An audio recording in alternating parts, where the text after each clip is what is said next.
Happy holidays, everyone. I'm Greta with the Columbus Public Library, and I'm so glad you could join us today for 2 stories to celebrate Hanukkah. The first one is called Hanukkah Hop, and it's about a really big, boisterous family gathering to celebrate Hanukkah. And the second one is a quieter story called Hanukkah Hamster. I hope you'll enjoy both of them as much as I do. We're going to start with the boisterous one, Hanukkah Hop. So in this case, a hop is a dance, and this main character is Rachel. Her family's throwing a big party at their house to celebrate the 8th day of Hanukkah. She has a cat named Kitzel and a dog named Doodle. You'll see them a lot in this story as well, so look for them. And Rachel's favorite thing to say in this story is biddy biddy bim bom bop. Can you say that? Biddy biddy bim bom bop. The Hanukkah Hop, written by Erica Silverman and illustrated by Stephen D'Amico. That's Rachel's house with all the lights on there. Rachel's twirling streamers, Daddy blows up blue balloons. Mommy sizzles latkes as she hums a Hanukkah tune. Kitzel chases dreidels, Doodle sneaks a donut treat. Parrots bobbing to a jazzy bim-bom beat. Mommy shines menorahs, Daddy clears a space to dance. Rachel swirls with candles as she sings a bim-bom chant. Biddy biddy bim-bom bop, I'll whirl all night at our Hanukkah hop. Bubbies and Zadies zoom in by plane. Nieces and nephews ride buses and trains. Great aunts, second cousins, old friends from afar are arriving by motorbike, camper, and car.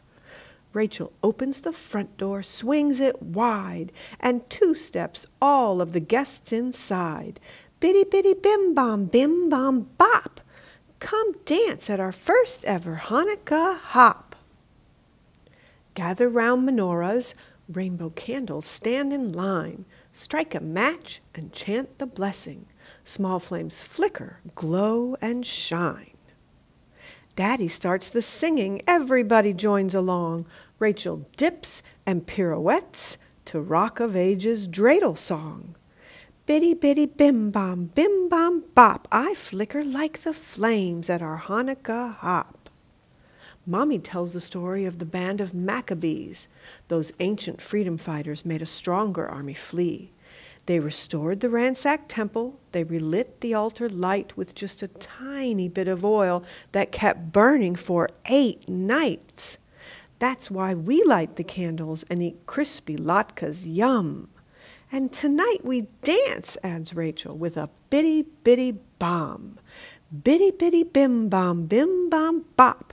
Put your dancing shoes on for our Hanukkah hop. Who wants to eat? Asked Daddy, serving platters piled up high with scrumptious, crunchy latkes piping hot and brown and fried. Sour cream is best, says Rachel, but applesauce is tasty too. Doodle grabs a jelly donut oozing sweet and drippy goo. Rachel gazes out the window. She sings, biddy biddy bop. There are special guests still coming to our Hanukkah hop. Time to play with dreidels, and there's chocolate gelt to win. Each letter gives direction, nun or gimel, hey or shin. Give or take, none or all, see the dreidels spin and fall. I'm a dreidel, watch, says Rachel. She spins, ding dong. She stops, she stares. The front door opens, yay! Our special guests are here, and carrying their instruments, the klezmer band appears. Biddy biddy bim bom bop, now we can get stomping at our Hanukkah hop. Musicians are strumming and fiddling and drumming, singing and chiming, tooting and humming. Cousins are twisting and jumping and flipping, great aunts and uncles are stepping and dipping. Nephews are strutting, Kitzel is pouncing, nieces are swinging, Doodles bouncing, Bubbies are tapping, Zadies are snapping, Parrot is squawking with wings flapping. Toddlers are wiggling and children are giggling. Daddy is stomping. Mommy is hopping. Rachel is whirling and bim, bim, bopping. Biddy, biddy, bim, bom, bop. Spin, swing, sway. Dive, jump, pop. The party's going wild at our Hanukkah hop. Spinning, pouncing, tapping, clapping, swaying, snapping, bounce, bounce, bouncing, wiggling, giggling, flap, flap, flapping. Hop, hop, hop, stomp, stomp, stop. The klezmer band is drooping. Their instruments have dropped. The streamers are falling. The balloons have all popped. Daddy's in the kitchen washing dishes and pots. Mommy brings out blankets and pillows and cots for all the snoozing guests at our Hanukkah hop. Biddy, biddy, bim, bom, bop. I'm the only one still dancing at our Hanukkah hop. The end. Wow, that was one big party at Rachel's house for the 8th day of Hanukkah. Now our next story, as I mentioned, is going to be a little quieter. Holidays are fun, and families come in all shapes and sizes. And this quieter story is really sweet. Our main character in Hannukah Hamster is this man. His name is Edgar. He's a cab driver in a big city. And there's the hamster. You'll learn his name in a little bit. This book is written by Michelle Markle, and it's illustrated by Andre Cialin. And I hope you enjoy it. It's a really sweet story. And you'll see his menorah here. As we go through this story, the different days of Hanukkah will all be counted, up to 8. Enjoy the story. December had come to the city. Decorations glittered on rooftops and windows. So pretty. People rushed in and out of the stores to buy gifts for the holidays. All day long, Edgar drove them in his cab. At the end of a shift, he was so tired, he climbed into the back seat of his cab and took a little nap. Oof! Something scrambled onto his chest. Aye! Something hairy brushed his face. Was it a dream? No, it was a hamster. Edgar scooped it up. The hamster settled into his hand. Its feet were so pink and teeny. 2 beady black eyes blinked. Edgar stroked the hamster's back and then set it in his lunch bag. He wondered who'd left the hamster in the cab, but so many customers had gotten in and out. There he is thinking about all the customers. Edgar phoned in a report to the lost and found at the cab company. At his apartment, using a cardboard box and shredded paper, Edgar made a home for the hamster. There you go. He looked so cozy. He said the Hanukkah blessings, and while the night stars watched, he lit 2 candles on the menorah. So Edgar's holding the shamash, or the helper candle, and he's lighting 2 candles for the 2nd day of Hanukkah. The next day, Edgar drove more people on their holiday errands. He got a message from Lost and Found saying that nobody had called about the hamster. That night, after lighting 3 candles, Edgar made chopped salad, the kind he used to eat back home, and he minced a tiny one for the hamster. You and me again. Edgar looked at the cucumbers and chickpeas on his plate. Then he watched the hamster nibble on its own salad. Okay if I call you Chickpea? He named him Chickpea. The following night, Edgar stopped at the Lost and Found desk.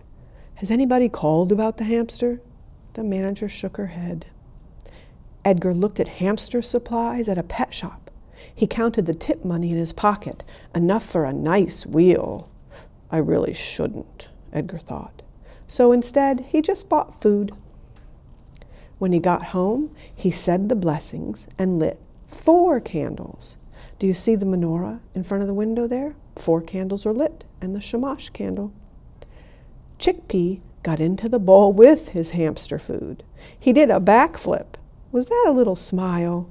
Edgar took pictures on his phone and shared them with his family in Israel. So Edgar's family's far away. Day 5 of Hanukkah dawned cold and brisk. Throughout his shift, Edgar checked for messages, but no one had claimed the hamster. That night he made a slide out of a cardboard tube. Chickpea whooshed down. Whee! His nose twitched. What a smart idea. On days 6 and 7 of Hanukkah, Edgar had a sinking feeling. Someone might be missing the little hamster. Someone might be about to call.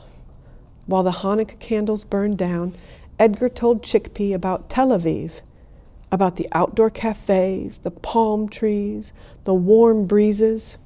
He petted him on his black stripe, and the hamster fell asleep. The next morning, Edgar drove a customer to the outskirts of town. When he stopped the cab, the houses looked familiar. So did a woman standing in front of one of them with a boy. She was a woman he'd driven a few days ago, and that must be her son. Edgar felt a punch in his heart. But he made himself roll down the window. "Little boy," he called, "did you lose your hamster?" "The hamster," the boy cried. "I bought him for my classroom," the woman said. "He disappeared the same day." She looked closely at Edgar. "But I didn't think he escaped during the cab ride." "We thought he was hiding in the bedding," the boy said. "Then we saw the cage door was loose." Edgar showed them pictures on his phone. "I've been calling him Chickpea. Here he is eating salad, his favorite. Here he is going down the slide. Look at his black stripe. He loves it when you pet him there." The woman squinted down at one of the photos. "Do I see a menorah?" "Yep," said Edgar. "Me and the hamster, we've been celebrating Hanukkah together." "You and the hamster?" the woman said. "Do you have family here?" "No, they're back in Israel." "So you live by yourself?" Edgar nodded. "Oh, it was very kind of you to take care of the hamster and to let us know." "No trouble at all," Edgar said. "You picked out a good one." He took a deep breath. "So I have to return him to you. Tomorrow before work I can—" The boy touched his mother's arm, and the two of them exchanged glances. "I think this hamster belongs with you," the woman said to Edgar. "He looks right at home." She reached out to shake his hand and wish him a wonderful holiday. That evening, while the stars shone above the kitchen window, Edgar said the blessings and lit all the candles on the menorah. He set out a donut for himself and a new wheel for his friend. Happy Hanukkah, Chickpea. The end. Hope you enjoyed today's Hanukkah stories. I wish you and your families a wonderful holiday season with lots of love and lots of laughter, and come visit us at any one of our Chattahoochee Valley libraries to get books about your favorite things. Bye, everybody. 90% of brain growth happens before kindergarten. 90%. So talk, sing, read, write, and play with your child every day.